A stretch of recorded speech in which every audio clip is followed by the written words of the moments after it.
Ayan po, gumawa tayo ng langis.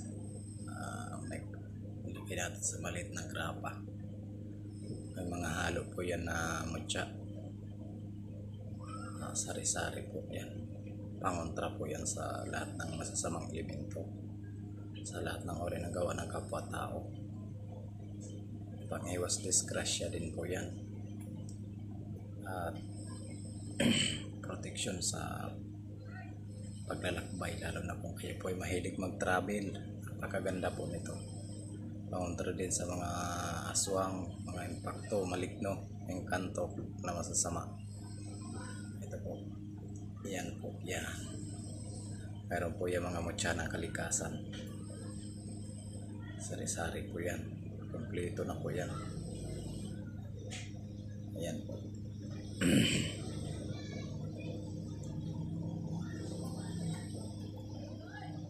Ang kalahatang protection po ito. Yan po yung langis sa nyug na walang mata at isang mata. Tinatawag na libon. Ayan po yan. Okay, mga brothers, sister. Kalahatang protection po yan. Pwede nyo gawin lucky charm.